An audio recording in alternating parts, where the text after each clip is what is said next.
Welcome back, ladies and gentlemen, to the latest edition of the Woke Bros. Of course, I'm your co-host, Big Wos, and I'm not even going to beat around the bush today, man. We got a very special guest in the building alongside Nando Vila, as always, is my guy, Jay Kang of the New York Times, formerly of the New Yorker, formerly of Grantland. You just elite media, ain't you?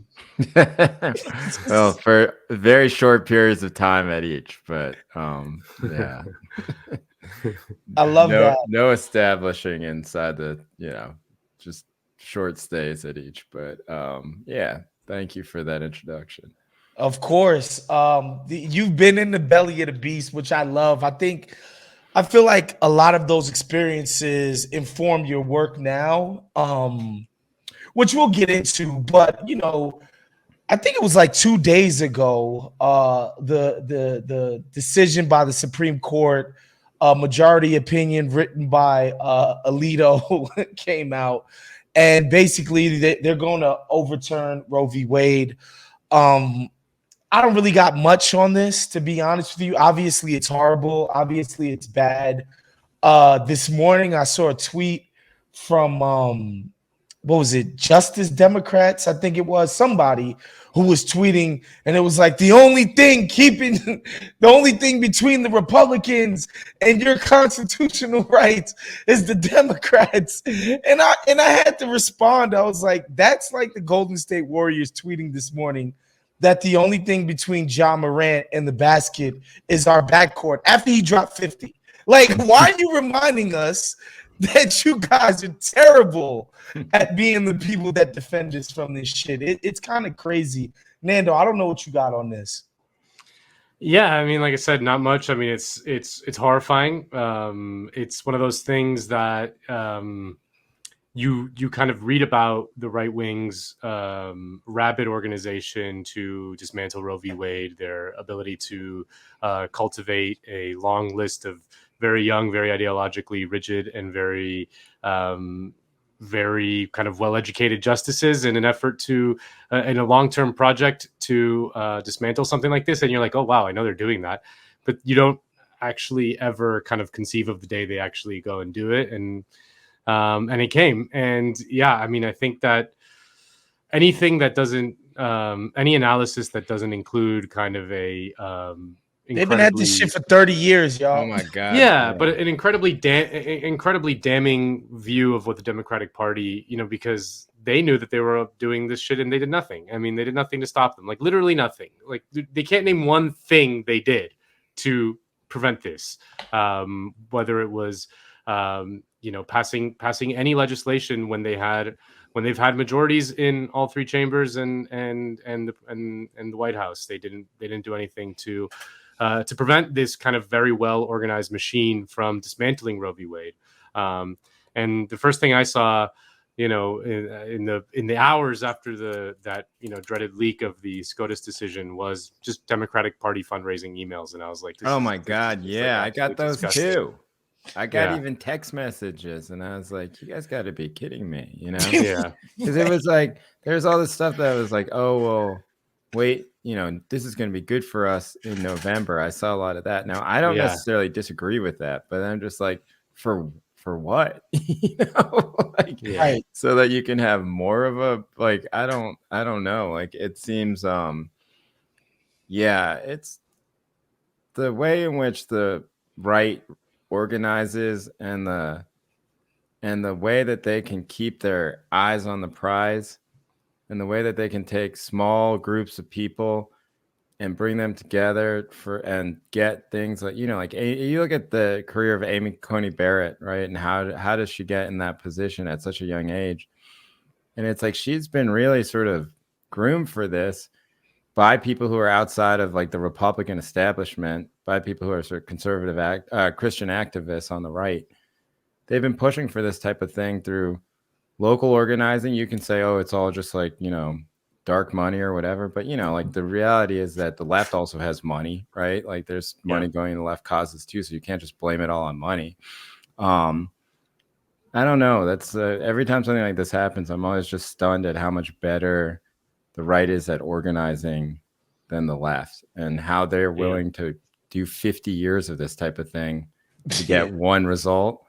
And then when it happens, everyone on the left is like, we should organize. Now, I agree with that, but I'm just like, I don't know. Like, I mean, they're just not as Eric good Swalwell, Eric Swalwell complaining about Susan Sarandon. Like that was their reaction. You know, like or like their getting fucking mad at reaction. people who voted for Jill Stein 5 years ago. You know, Yeah, it's about November. Duh. Right. Just like that's our response. Vote. That's what Barry's gonna say. Watch, he's gonna be like, well, you know, the only thing to do is to vote. I know. And honestly, like it's just the hypocrisy is just so breathtaking. I mean, I know that no one has like any memory anymore. Like no one can remember what happened more than 3 weeks ago. But I remember the fact that, for example, Hillary Clinton nominated a vice presidential nominee that was against abortion. Tim Kaine was personally against abortion rights. And I remember as late as 2017, Nancy Pelosi, maybe the most powerful Democrat in the country at the time, saying that it wasn't fair to hold Democratic elected officials to an abortion kind of pledge. You know that. I mean, in fairness, Nando, she's Catholic. Come on, she's Roman Catholic. Come on. Yeah, it's true. Right. So are you and I, Roz. I know. You know, we're not fucking Catholic psychopaths. But yeah, I mean, again, I remember these things, and you know, to hear them kind of now browbeating the left, like the left flank of their party, the left wing of the Democratic, whatever you want to call it, like the left side of the political spectrum has been way more consistently a consistent defender of abortion rights than the liberals have. So it's just they have absolutely no leg to stand on when they turn around and blame us. They just punch left every time. And yeah, I don't know. I was thinking about this. It's something I was writing about. I think it'll be out tomorrow or something. But it's interesting how much more the right politicians also like believe in activism on their side and like believe in organizing. When's the last time you ever heard a Republican politician say something bad about like right-wing organizing or right-wing protest or their base? Right. They never say anything. The only response that Democrats have to like 20 million people being out in the streets 2 years ago is that like some people said defund the police and that's why we don't have abortion rights anymore. You know, like the contempt that they have for that type of organizing is palpable. And I'm not saying that the right is like great or whatever. Obviously, that it's cool that they're like, you know, saying January 6th was cool, you know, but at the same time, it's like, you know, I wish that when people and citizens try and get organized, that the support from the elected officials was actually not just trying to cherry pick little things and then punching them for it and blaming them for everything, you know, like what type of response is that, you know? And meanwhile, these people have been sitting around chipping away at reproductive rights for the past 50 years. Of course they won, you know, because everybody in power supports them, you know, and we just don't have that on the left. It's sad. Yeah, so a sad day, obviously, for civil rights, you know, bodily autonomy in this country for women. It's horrible. I hope that the people in Mississippi and Louisiana. Did you guys see Dave Portnoy say that he was going to vote Democrat if they overturn Roe v. Wade? Wait, is he not? He's always voting Democrat, though. Well, I don't know, man. He doesn't love Trump. I don't believe him. I've spent some time with the man because I wrote a feature on Barstool. And I just don't believe it, you know. Like that dude is he's like a Massachusetts Democrat down to the core. You know, God, I love that. All this stuff about it's an act, I think. You know? I want to see his voting like I want to see prove to me you voted for Trump, Dave. Portnoy exposed here on the Vote Bros. As squishy lib. That's gonna live as a squishy lib. That's gonna be the freaking headline. I want to. Okay, so again, obviously this is horrible. There's way more shit coming down the pike as far as what the ramifications are. People who are way more qualified to predict how this shit will unfold than we are will, but we'll stay on top of this as the weeks go on. But I'm really excited to have you on today, Jay, because when I DM'd you, I first of all, I'm a fan of the newsletter. That's a one. I just think it's completely different than 99.9% of the shit you read in the Times. Not that I don't read the rest of the Times. I'm just saying what you do is very distinct. And I had just read the article where you talked about how the elites are monopolizing empathy, right? And the article was sort of in line with a lot of shit that I've seen you write recently. The subject matter of your book is in line with that. And I just thought it was interesting because, I can just confess to this, right? Like as a New York City guy, just being, growing up in all black West Indian neighborhoods, the first time I really interfaced with Asian counterparts of any kind was high school. And it never dawned on me that like the Asian kids who grew up in Little Neck, right, which is a really affluent part of Queens, are like materially different than the homies at the Chinese store, like straight up and down. Like it never dawned on me, even though, the kid at the Chinese store was going to the public school in my neighborhood that my mom didn't think was good enough for me to go to. You understand? Like I knew what school he went to. Like this guy was delivering food on a bike to the cribs in my neighborhood, right? So I never really made that distinction ever, right? And I want to know when you started thinking, when it clicked for you, like, I need to start writing about these distinctions in a more pointed way in my work. Oh, yeah. I mean, that's a good question. I don't remember the first time, but I've always felt quite like a little bit of uneasiness and a little bit of separation from the sort of mainstream way in which race gets discussed in the places that I've worked, which, as you mentioned, are mostly places that either have like New York in the title or whatever, right? And so it's been like 12 years. Or Disney. You're gonna get the New York trifecta. You're gonna get the New Yorker, the New York Times, and the New York Mag. Yeah, I don't think I've ever written any for New York Mag, but well, you got to do it now. Yeah, you got to do it now.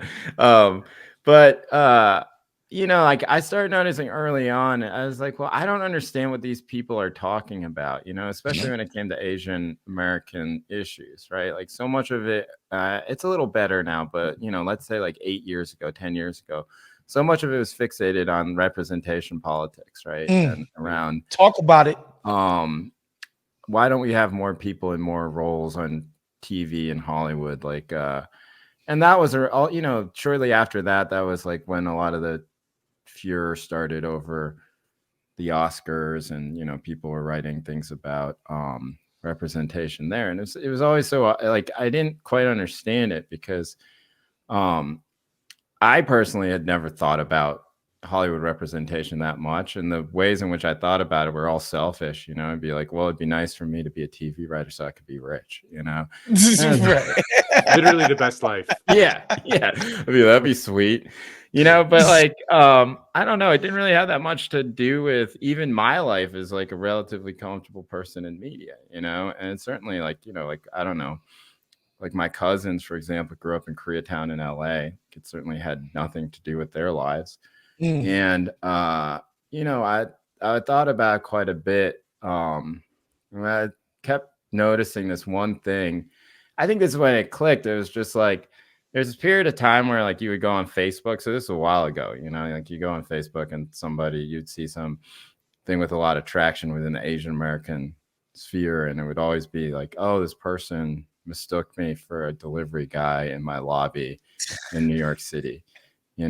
That's happened to me a lot, like it happens. It happens. It does happen. It's not pleasant when it happens because it's embarrassing for you, but it's also embarrassing for the other person because it's invariably like some like white liberal person, and they're just like they feel horrified by it, Now people, I don't. When I go to Zoomies, people think I work there. Like it's just is what it is. How often do you go to Zoomies? Whenever I'm at the mall, I definitely stop in for sure. Yeah, I went to a Zoomies recently, like last week. That's yeah, I don't think maybe I would have thought you were there.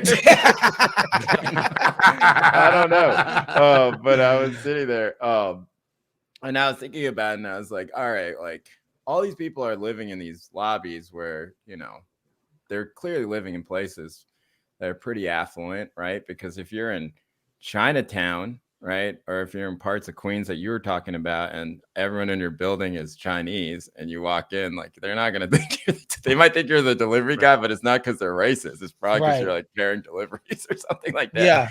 Yeah. And so, it just dawned on me that this type of thinking is basically confined to a very small number of Asian Americans, right? Who are basically second generation like me, who are educated like me, and who have a lot of interaction with like a white world, right? And that I just sort of asked myself, I was just like, well, why are these people so mad about being mistaken for a delivery guy? Are they mad because they feel like this is some massive racial affront, which I don't think it necessarily is, right? Like it's a misunderstanding. It's unfortunate and it sucks. And maybe it's a little racist, but it's not the person hitting you or anything like that, And it's like, or are they mad because they're being mistaken for being poor, And I thought it's the latter. Like they're mad because they're like, it's the same stuff that you saw like around the beginning of the pandemic when people made ads and they're like, Asian Americans are doctors and we're lawyers and we're like, and just like, what the fuck is this shit? It's like the dude, like, Chen on the fucking, on the e-bike who's bringing, it's like basically saying it's okay to beat that guy, or like that guy who's like talking loud and slurping his noodles and screaming, in his phone in Cantonese. You can beat up that guy. But I'm a doctor, I'm a lawyer. Don't you dare mistake me for him, And so there's like this, that's sort of the moment where I started deciding to write about it a lot because I felt like I at least had a clear way to think about it, Before it's just like, you kind of have resentments, and you're like, oh, I don't like that person, but, or like this article is bullshit, right? But you don't have a clear way to think about it. And that sort of clarified it for me. And that's when I started writing about it. Yeah, no, it's so much of the discourse around race in this country is so weird in that it flattens basically everyone who's not white into this kind of blob called POC that everyone is exactly the same, but also like we're all doctors, and lawyers too.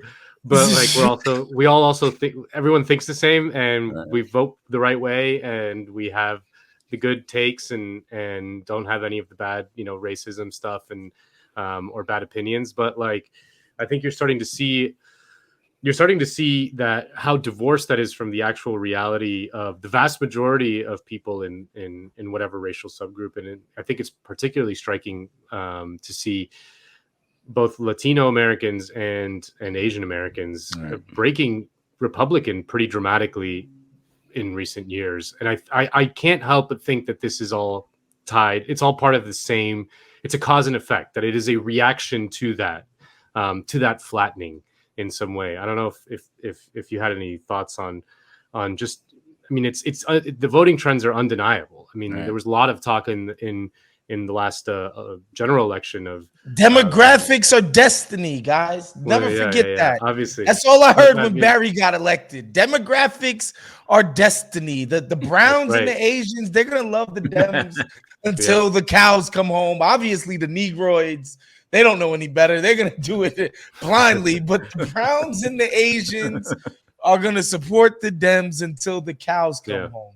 Well, I think. Go ahead. Go ahead, Jay. Yeah, I think some of it is reactionary to that type of thing. I think some of it is also that you have immigration patterns and you have people coming from different countries with different backgrounds that are going to make them more inclined to a certain type of politics. But like, the statement is always like, and this is a bit of left punching too, right? Where people say, oh, well, these people hate communism and, they hate socialism.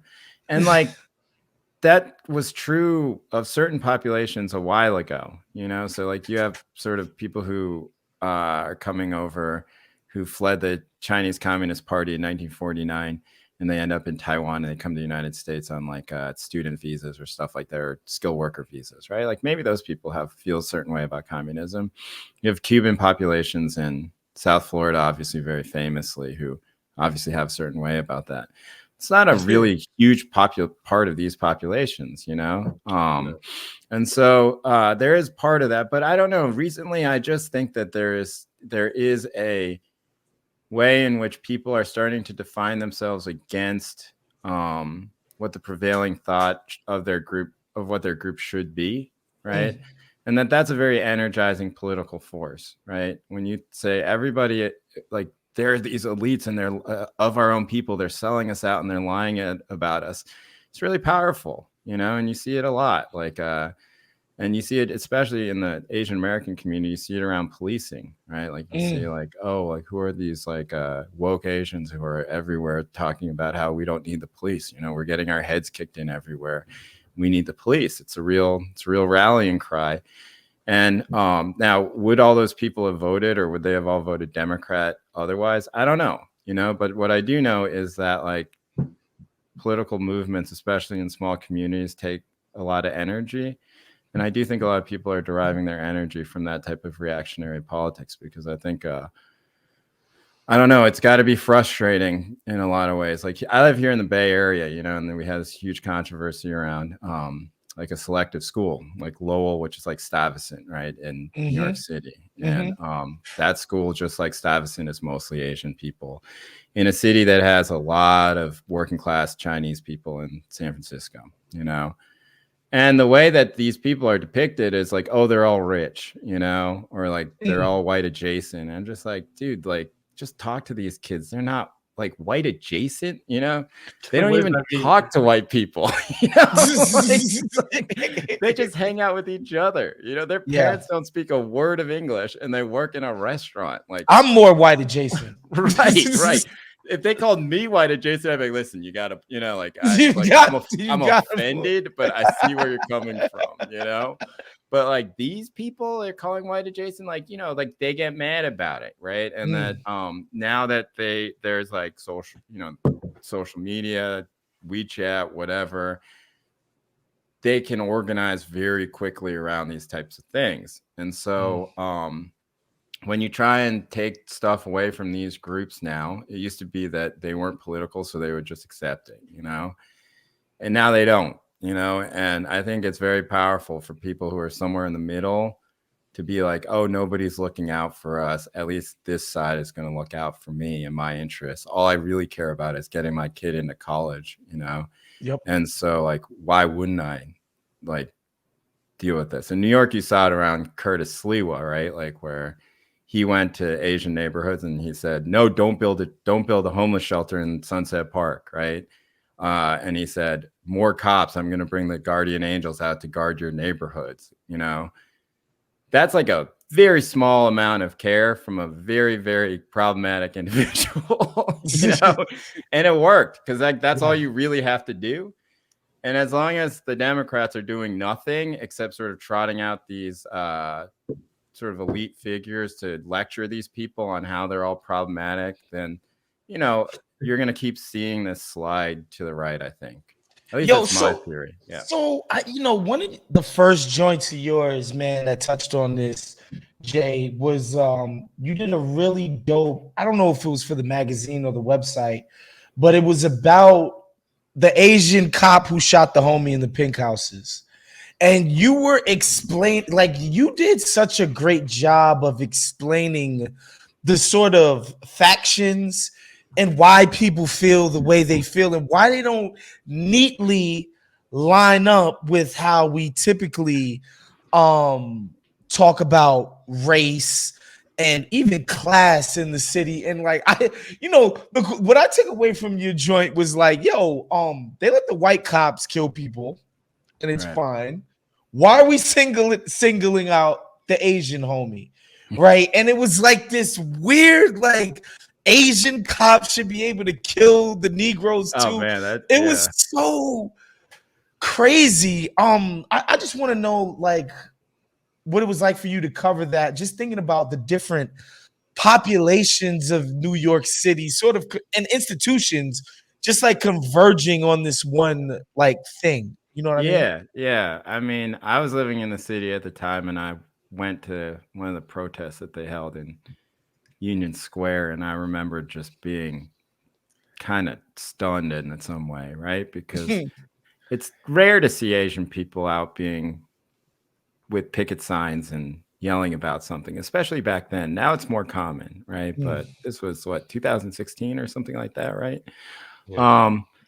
And the speed with which they had been organized and the stuff that they were saying, right? And they had sort of developed this, like, I remember there was this woman, she was young, she's like 25 years old or something, and she was talking about Martin Luther King, and like a justice, injustice anywhere is that quote, right? Yeah. And I was like, The bumper sticker. right. The argument was that like Peter Lang had been like unjustly accused because he was the only person in the history of the NYPD or something like that, right? Which is true. It's like it is there's weird. a logic to follow there, though. Right. And it was, I guess the thing that was surprising me is that they had been able to organize around such a fucked up idea. Like, where it's just like, I don't know, I guess you kind of have a point here, but like maybe this is not the point we want to make, right? So I don't know. And that was like, oh, well, they're, like this is starting, right? Like there is like going to be this sort of political movement that is based on advocating for a specific type of right. And it's mostly going to be Chinese Americans, and it's mostly going to be people in enclaves, right? And it's mostly not going to be rich people, and that it's not going to be sort of your second generation lawyer, doctor, financial class type of person, right? Like this is like truly a grassroots type of thing. Now, I know that people sort of roll their eyes when people say that about something that's not on the left, but this is true. I mean, my friend Ursula Liang made a great documentary about this movement, like the Peter Lang movement. And she documented the whole thing, like how it built, like, like these people are meeting in like restaurants in Sunset Park, like in Chinatown in Manhattan. Like they're getting people together. They're building this type of movement. They're talking all the time. And they are like surprisingly articulate about some of the conflicts that are going on, like why this is like kind of a fucked up thing. And yeah, I don't know. I found it endlessly interesting that this was happening, and that it really did inform a lot of my thinking past it, where I was just like, oh, the story here is not me. The story here is not some professor at UCLA. The story is not like some TV writer who wants to hire like his 3 friends who are Asian to make their own Asian show, like that's the mainstream coverage Asian America.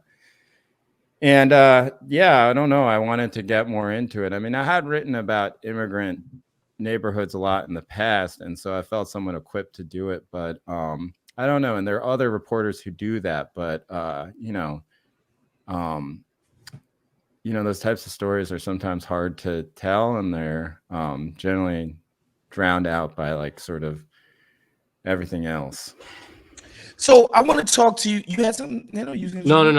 I want to talk to you about the book, and because I feel like this wasn't always the case, but you've become a polarizing figure amongst certain blue check, elite, academia, Asian people, for lack of a better word. Right. I want to get into that at some point because I think it's very interesting and fascinating. But I do want to talk about like the book specifically, because some of the stuff that you're getting at is, stuff that I sort of experienced in real time, right? Like really like becoming very close to somebody who's Filipino American and realizing like, like they just like it here in Los Angeles and being like, this really don't got a lot to do with the Chinese people I knew in Queens. Right. Like there's not it's really, it's not there. I'm not seeing it, like now that I'm on the They're both AAPI. Dude. PI apparently. Like 3 How dare you billion say people. that on the 4th day of AAPI Heritage Month? It's like half the world's population or some shit, or more. Probably more. Right. Dude, Yeah. so I'm making these connections in my head subconsciously, and you basically write a fucking book about it. Right. You know, right. just about how flimsy the concept of Asian American identity is. You know, was this start out as something you just wanted to write as an article or a piece, and then it was just like, fuck it, I can get this bread for this book? Or, well, like, how did you end up writing the book, bro? Well, I mean, I had written this piece many years ago about this fraternity hazing, you know, and it was about these 5 kids from Queens, and they were part of an Asian American fraternity at Baruch, right? And And they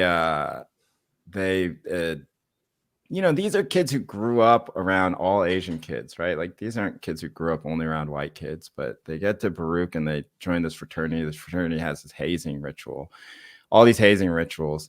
And there's stuff like, you know, the Death March of Bataan, or it's like the death of Vincent Chin, or like the rape of Nanking, all this shit that's not just like Asian American history, it's like Asian history, period, right? So they're building this broad identity through these rituals of like trauma, and, you know, like, we're like oppressed people, right? And like I the thought rape it of so Nanking was Asian on Asian crime, dude. That was, yeah, that would have been a good. That would have been a good. But like, you know, like, they had like shit for Japanese internment and stuff like that, right? And so like, I was like, so why are these kids building this history to try and bind one of themselves together, and why are they doing it in college, and why are they doing it in this violent way? Because, you know, the story was they ended up killing a kid, right? Another kid from Queens. And I don't know, like, I felt like very conflicted about it, because on the one hand, you're just like, you guys just killed somebody in a stupid fucking fraternity hazing ritual. And then on the other side, I felt like, well, why are these kids doing this? You know, like, what is this identity they're trying to create? And why is it so expressed so lamely? You know what I mean? Like, why is it so like lame? You know, like, why can't they do better? And it's just because I think, you know, that's when I was just like, well, I don't know, like, this type of identity doesn't exist. You know, like, they're building something out of nothing. It's like these Chinese kids who grew up in Queens, and their parents were all working class, more or less, except the one kid who died, who was a little bit richer, but most of the other kids are working class. Like, they do have connections with each other, you know? I mean, you know, like, I mean, Woz, you know, you grew up in Queens, you know, Chinese kids in Queens, like, you know, that's a whole thing, you know, like, it's a whole culture. 100%. And it's not like Flushing, that's not like a stereotype for Asianness. No, there's a bunch of Koreans and Chinese people in Flushing, like, straight up, like, whole neighborhoods where it's only them, and that's where they hang out. That's where they drink, eat, they party. That's where they're at. You know, but at the same time, like I said, in places like Great Neck and Little Neck and other places out in Queens that are rich, and like, you know, some of these chicks would come to high school with Chanel bags and all of that shit, and they drove BMWs and Audis and all of that. Like, that was also a thing. You know what I'm saying? With some of my Korean American homies, because I was in a homeroom. My last name starts with an L, so as you would imagine, it was all Lee's, Laos, Ling. It was, I swear to God. And so, like, I was like, every single day of high school, you go to homeroom. I was cool with a bunch of these kids. You know what I'm saying? And your homeroom transfers for 4 years. You feel me? So like, that's why, like, it's something that I think about when, like, I am meeting, and again, because like in LA now where I live, of course, there's a lot of there was a lot of Filipino people in, and just to be honest, right, Jay? So like, the Filipino kids in my high school were on the step squad. You know what I mean? Like, there was Filipino kids on the step squad, like, that hooped in the back of the school with us after high school, whatever. So I had this idea that Filipinos, like, they knew how to dance and shit. I had this idea that, like, Filipinos were like vaguely kind of black, right? And then I moved to LA, and I was like, no, yeah, for sure. It was confirmed for me. Right. You know what I'm saying? Like they were just their culture was just so different from a lot of the Korean homies that I knew, Chinese homies that I knew.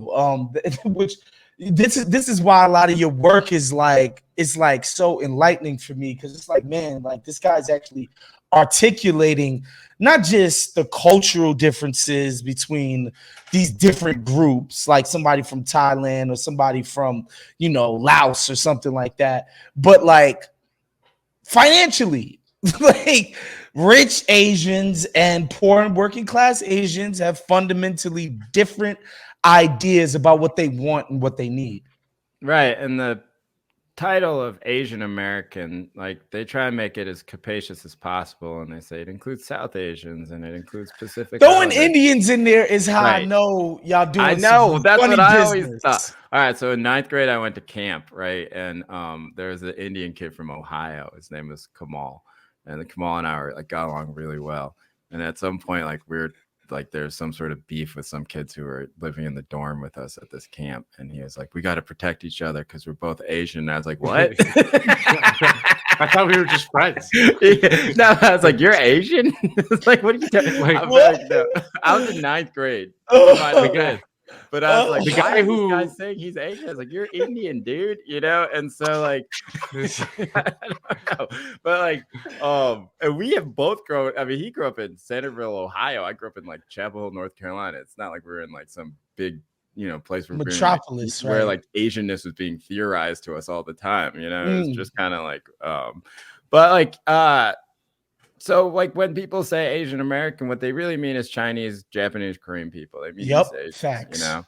And they are not, like, when they talk about Asian representation, they're not talking about fucking Bruno Mars and and Anderson or a Paak. guy from Siberia. Right. No, never. Maybe Igor, right. Vladivar or whatever. Yeah. They're not worried about like Hassan Minhaj or something like that, right? Like they're talking about East Asian people who are generally pretty second generation and wealthy, and like that sucks, and like so I don't know, like AAPI thing, because it's AAPI Heritage Month.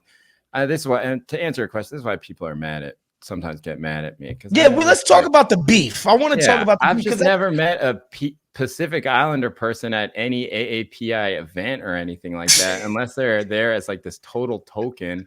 And I can tell, and sometimes I talk to them and I know that they're pissed off about it, because they're just like, oh, they just dragged me the fuck out here to like be the PI, and it's just like, what are we doing? Like, why do we feel the need to lie about this stuff all the time? And why can't we have a more capacious type of actual definition if that's what we want? Like, why can't we? Why do we have to basically always just be like, oh, what Asian Americans are Democrats or liberals? They like are all about solidarity. Like they're intersectional, Jay. They want to fight against white supremacy and all this shit. Like, I don't know many Asian people who feel that way, except the people I know in the media, but like, outside of it, like, no, so I don't know. I think it's all very broken. So I wanted to write the book because I was honestly tired of writing about Asian people. And I was like, all right, if I put it all in a book, I'll be done with it. I'll be done. No one will read it, because like, and then like, I'll get it out of my system, and I'll point at the book, like, you want to write about this thing that happened to Asian people? I'm like, listen, there's a book over there, but it hasn't really worked that way. What's some of the more annoying receptions that you've gotten from the book? Because the funny thing is, like, somebody had retweeted, some lady who I think was a professor at some fucking nice school, had a beef with your book. She obviously hadn't even read it, but it wasn't you that retweeted it. They was just like, all right, the quote tweet was like, another person who hasn't read Kang's fucking book bitching about it. What is it? What are they bitching about specifically? Well, it's a bit. I'll get into it, but it's a little complicated. But I will say that, like, like Asian American studies departments are small, and they There's not many of them around the country. And so, and they're all established, post Third World Liberation Front, Berkeley, Cal, sort of fight for ethnic studies, right? And a lot of the people who are part of that fight become the professors who do it. And that the mantra within those departments, and I think this is also true of Chicano studies, it's true of almost all ethnic studies, right? Which is that you valorize this moment of 1969 and the Third World Liberation Front, which for listeners who don't know, is like a collective of students that fought to have ethnic studies put in at San Francisco State and Cal Berkeley, right? Which is, I don't know, it's like I can walk there in 15 minutes, right down the street from me right now. And, like these are people who felt excluded. It's similar to like Combahee River Collective, all these sort of places where people felt excluded from the politics of the anti-war movement, because the anti-war movement was all white dudes, right? They felt excluded from the feminist movement at the time because a lot of white women. They felt some of them tried to join the Panthers, and the Panthers were like, you guys should start your own thing, right? And so there was this attempt to try and organize everyone who wasn't already organized, right? Like Chicano movement was pretty big at the time. And so this is where like the idea of Asian American comes from, this is where the term comes from, right? And in that way, that's a great fucking thought, like I think that's a beautiful thought. And to sort of say like, we are third worldists, we are people who come from colonized places, we're fighting against American capitalism and imperialism, and we stand in solidarity with the other groups that are here, right? That's like the other third world groups, like the Black Student Union, Chicano movement, whatever. This is like the moment of solidarity, right? It's like college kids on a college campus in 1969 to 1972. It's like 3 years, right? And yet this is the animating spirit behind a lot of Asian American studies, right? How do we how do we go back to that third world movement, right? Like, how do we make kids radicalized again so that they stand in solidarity against white supremacy? The capitalism part has been scrubbed always eliminated every fucking time. But and of course, the reason for that is because these people are teaching. They've been subsumed by it. Duh. They're teaching kids are going to be like private equity managers, like hedge fund managers, and they're just like, we got to lose the capitalism. So now it's just like sort of a bland anti-racism type of thing, right? Yep. And so like to make that work, right? Like you need to present the people as always being desperate for that type of solidarity, right? Like that people want to enter into that type of space, and that in fact the key to all of this is a type of like activism that's happening that they say is happening all over the place, right? And that they think that I ignore because I basically am trying to say, a lot of Asians are pretty problematic, right? A lot of problematic Asians, like the number of Asians who are like, I'm a very educated person and I want to like dedicate my life to a type of third worldist activism, very small. I don't know any who aren't Asian American studies professors, and the number of people. The other thing that happens, there's like this massive demographic shift where like 95% of the Asian people in America or so came post 1965, right? This thing is happening in 1969.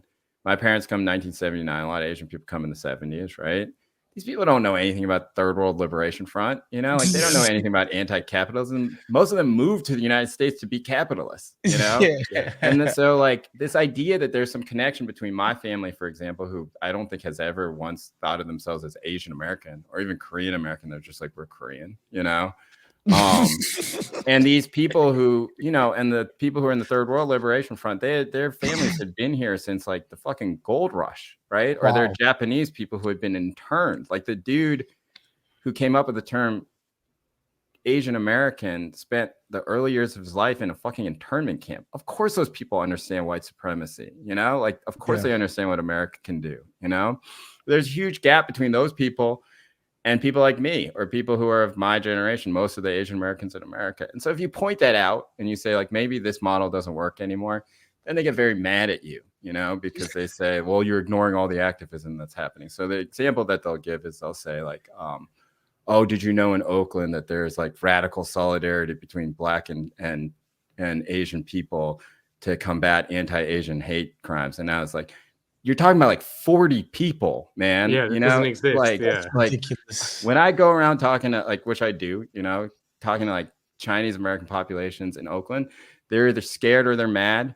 Some of them are, you know, mad at Black people specifically, right? Oh yeah, of course. And then you talk to like Black people in the same areas, like, you know, like it's not like these two are like these two groups are standing in radical solidarity with each other in the model of the Third World Liberation Front. Like, what are you talking about? You know, like you're living in a dream world. And so you can't say this stuff, you know, because like the hegemony of thought within that one group is so strong. And the problem is that because there's so few Asian people talking about anything these days, that when it comes to like commentary, right, places will just reach out to the same 12 people who are at very good institutions of higher learning, you know, exclusive colleges, and they all feel this way. And so then you have like what is like a conflagration that is not really a conflagration, you know. You have like 12 people who are very mad at me, but they're also the 12 people who get to speak, you know. And they're mad, like a lot of their anger is that I like that I get to say stuff too, you know. You get to say it in the New York Times, baby. Right. That's what they're really mad about. But like, I just, I don't know. It made me very, you know, I won't lie. And I think people probably tell it made me really mad, you know, because I felt like, I don't have any problem with these people. I don't have any beef with them. I think third world liberation is a beautiful thought, you know, like how fucking great would this world be if people really were able to do that, you know, but, I don't know. I think that they feel very territorial about a lot of stuff. And, I think that because the politics organized around a racial identity or a cultural identity or an ethnic identity, whatever, it has. I mean, it's a relatively kind of it's a relatively new thing. Like you said, it kind of started in the late 60s. Has been quite successful in furthering the interests of elites within those racial categories. Like you said, you talked about, I mean, the Oscars So White movement, for lack of a better term, was incredibly effective at putting a ton of pressure on Hollywood studios and things like that, and the Academy to cast more diverse. Like now you can't do you literally cannot do a movie without like a diversity quotient to it. It's like basically impossible. Like people are criticizing the Northman for saying it like it's fucking like a Nazi shit for doing, you know, an all-white Viking movie. And so it has been very effective at furthering the interests of those elites within that class, because those are the people that get hired to do those things, right? But it is at the same time fundamentally opposed to, or it creates an even they might say it rhetorically, but it doesn't create the political coalitions necessary to really fight for and implement any sort of real redistributive policies, which I mean, I think the facts bear it out, because there has been none in the last essentially 40 years. And in fact, it's been in the exact opposite direction, because the only politics that can build coalitions across racial and cultural and ethnic differences is a politics around a shared material interest, and that's been proven time and time again around the world, that a politics around that kind of binds people along, like, yo, if we stick together, like all our shit's going to be better, you know. But if a politics that sort of highlights your cultural differences, even if you kind of espouse these rhetorical aims towards solidarity, what ends up happening when the rubber hits the road is like, no, my shit is more important than your shit. You know, the whatever thing that happened 50 years ago was worse than the thing that happened to you 150 years ago. Like it was worse. Count the bodies or whatever. You know, like it gets into that kind of thing, and it devolves into these kind of insane internecine fights that are fundamentally blocking any form of real class solidarity. And I think I think the facts on the ground prove that overwhelmingly. But Jay, I want to ask you something, because like the reason why I love your work is because it's part of the project that we're trying to do on this podcast as well, where like, I just hate the black elite. It's just all I do on here is just bitch about the black elite. And it's like this idea that Van Jones and Joyanne Reed can speak to the problems of people in Watts and Brownsville. That don't make no fucking sense to me. Like these people, like fucking Van Jones literally got $200 million from Jeff Bezos. Like the idea that dude $200 million? Yeah, 200 mil. It was like it was like fuck. He got a grant for being like for a civility or something ridiculous. He got something. Speaking of third world liberation solidarity, Van Jones, former Maoist. Wow. Really? Wow. Oh, yeah. When he was in college. These guys all have wild ass. That's crazy. Dude, you know? When Van Jones. David Brooks probably like Students for Democratic Society and like Yeah. There's all there's that famous picture of David Brooks going on PBS and it says David Brooks, social democrat. Right. But bruh, fucking Kamala Harris's dad is like a freaking a Marxist scholar. Right, Pete Buttigieg's dad too. Yeah. But Van Jones, no one remembers this, but like the first sign that Obama was like a fucking sniveling little fuck is that he hired he hired Van Jones like the first weeks of his administration to do something. I forgot what it was, like some post in his administration, not like a cabinet seat or anything like that, like a very minor post. And some like right-wing groups found Van Jones's old Maoist shit from fucking college, and Obama immediately fired him. Like he was a Maoist, and that was like during a time when it wasn't. Like, look, I live in Berkeley, California, and everybody's a Maoist. Every 15-year-old I meet and every 78-year-old I meet is like, oh, I'm a Maoist. I'm like, oh, word. But like everyone in the middle isn't, but the old people and the young people, they're all, but like, what I was trying to say was that like what you get sold from black people and black elites is like Barry's going to become president. Sidney Poitier is gonna go on the Tonight Show and be really articulate or whatever. Michael Jordan's gonna be a role model. Yada yada yada yada. What will follow is that cops won't bust your head. That person will follow you through the store. You'll get a fair shake at a job interview. Blah blah blah blah blah. It's this redemption narrative, right? Like we get enough great prominent blacks, and blacks look good enough time to the whites. We'll be redeemed in the eyes of the whites, and we will achieve full humanity in their eyes, and we'll become citizens of America finally. That's what's promised to us by the black elite by supporting black elite initiatives, right? Like the respectability and the reverence is going to trickle down from their great success. What the fuck is Asian success promising to Asians? A comfortable life, I mean, I don't really know what the representation stuff is promising. I think it's basically promising access into a type of POC multicultural elite, right? And that's what I think a lot of Asian second generation upwardly mobile people want, Like, I don't know, like I had this thought and I was like, well, Asian people who are upwardly mobile and sort of, like on the progressive side of things, right? Like they don't really care what white people think about them, like I think maybe when they're kids they do, but you go to college and you stop worrying about that, but they really care what black people think about them, right? Even if they don't really know many black people, That's interesting. And that's why, like, because they want to be accepted into this kind of like panel type of work, like like a universal panel where like there's one person of each race and they all sort of talk about white supremacy, the right? rainbow. Like, yes. yeah right. They want to be part of this type of elite that accepts them both, not as a white person, because I don't think they want to be a white person, right? Which is commendable, but like they want to be part of like something where everybody in their group gets along and they complain about the white person, right? Like that's what they want. Okay. And like, I think that's sort of what they're after. And like, that's why there's like such, I don't know, like this is an example I bring up a lot, but it's like, when it turned out that one of the cops that was there with George Floyd was Hmong, right? You saw this like flurry of Asian people in the media disavowing this dude, you know? I'd be like, what are we disavowing, you know?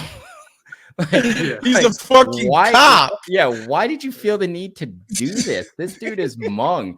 Like, you're like a third generation Chinese American dude who went to St. Anne's and Harvard. You know, like, why are you like, what connection do you think you actually have to this dude? You know, like, He's this a dude, cop. he lived a life and is from a culture that you have no idea what it is, but you feel some need to disavow him. You know, like, why are you doing this? And so, you know, like a lot of stuff around those protests like ended up sort of, you know, like giving this away. It was just like you have all these there's a moment when like a lot of Asian kids at Ivy League schools wrote home to their parents about like anti-blackness in their communities, and they made it very public that this was like Ivy League Asian kids are talking about anti-blackness in their communities. Like, what are you doing? You know, right? Like, why'd you do that?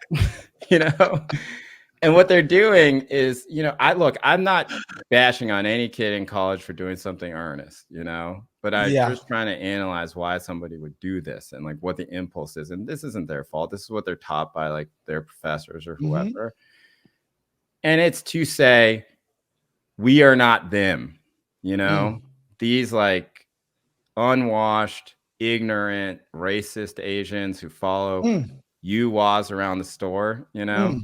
We're not them, you know, like we're something else. We are educated. We're doctors. We're woke, you know, and we can enter into this coalition, even if this cop was Asian, right? And that's why they have to disavow the cop, you know, that's why they have to disavow like the sort of problematic, dirty Asians, you know, like and that, I don't know, like I find that project to be like totally bankrupt in a way. Not that one should condemn two touts racism standing there while George Floyd is dying. You know, of course you condemn him, you know. But the idea that you need to do this extra step to say, I'm not him.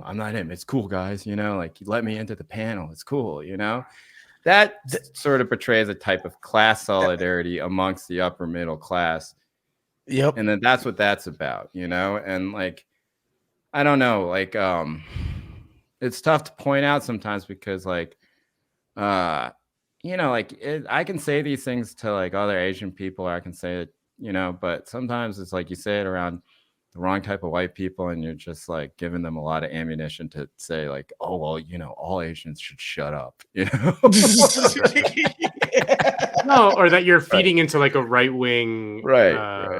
Well, you know, really, the Asians they want to hang the niggers just as bad as we do. That's that's what they're gonna go with. That's what they're gonna go with for sure. Yeah. Right. Or like, you know, like anybody who's mad about some racist thing that happens, those are just the woke elite, you know. Like, I mean, like you don't want to do that either. So it's tough. I don't know. Sometimes I feel like I've like contributed to some bad shit, but you know. But what are you gonna do about it? I don't know. Like you gotta. I think in the long run, in the long run, the truth will win out. You know. Right.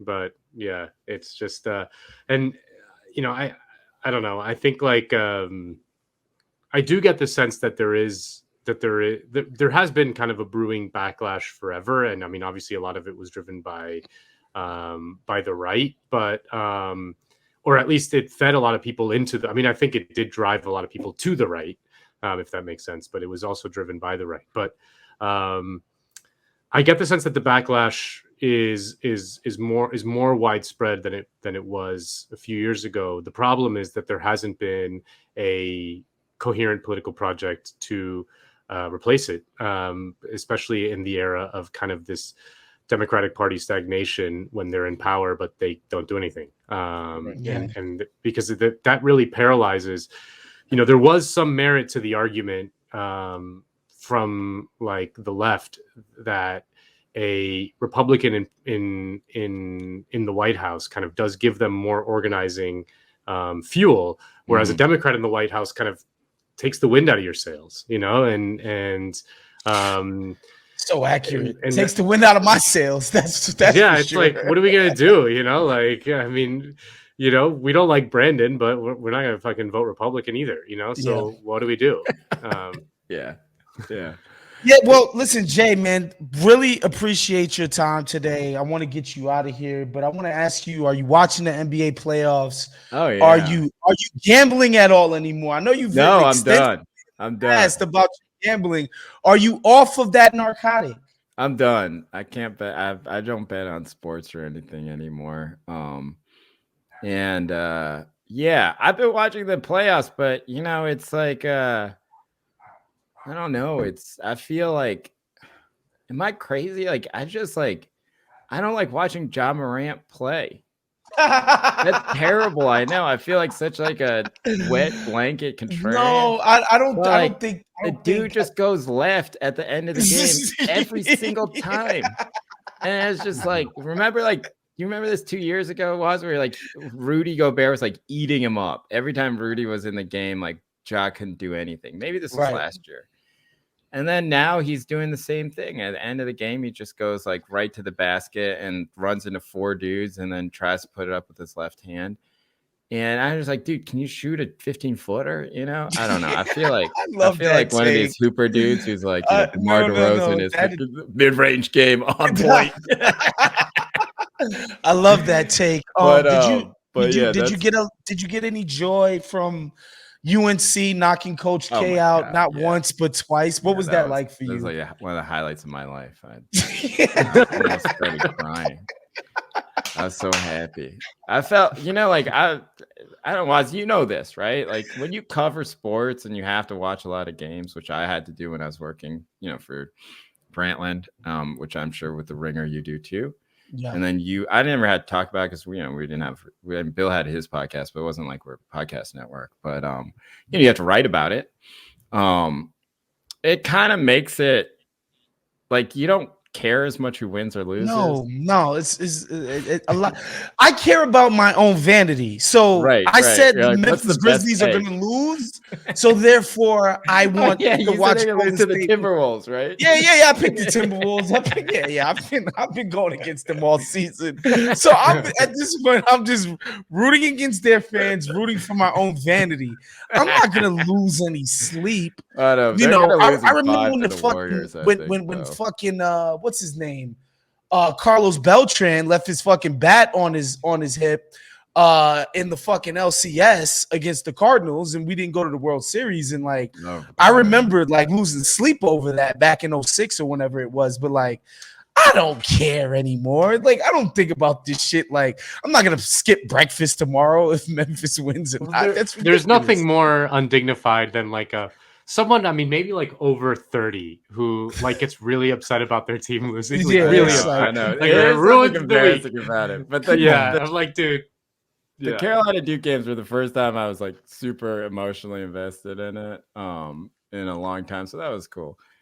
Carlos, I said I'll go after this, but I think it's a funny story. I had a friend who worked in the fight game, and so I went to this fight where Miguel Cotto was fighting in Madison Square Garden, and he was like, "Oh, I got you a good seat," and so I was wearing basically a sweatshirt and jeans and was unpresentable in public, and I bought this giant thing of nachos, and I was walking down trying to find my seat, and I was directly ringside, and there's one seat left, and I was sitting next to Carlos Beltran and his wife. Oh my God.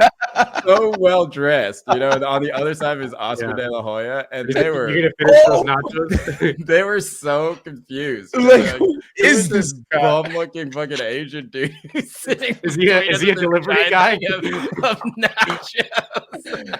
Carlos Beltran coming to cheer on his country. His wife gave me the dirtiest look, and it was clear. Are you supposed to be? I was like, no, listen, my friend. She assumed you were one of the guys, selling beers. Right. No, actually, I'm not a delivery guy. Actually, my friend is I'm a doctor. That is journalist. Do you know where I work? No, that is perfect. Excuse me, Miss Beltran. Okay, anyway, that's my Carlos Beltran. Perfect. I love that. Make sure you guys subscribe to the YouTube channel. Make sure you become a Patreon at patreon.com/countthedings. Thank you again, Jay, for coming on. Tell the people where they can find your work. The Loneliest American. Did you make New York Times bestseller? No. They didn't put the thumb on the fucking scale for one of their own. That's ridiculous. They don't do that. Nah, I'm just kidding. No, the book did well, and I was happy with it. But it's hard to get on the bestseller list. Yeah, I do a twice a week newsletter for the Times. You can find it if you just type my name in and newsletter or something like that. I'm sure it'll pop up. But yeah, thanks, guys. I've been Perfecto. Thank you for doing this, Jay. We'll see you guys next week. Peace.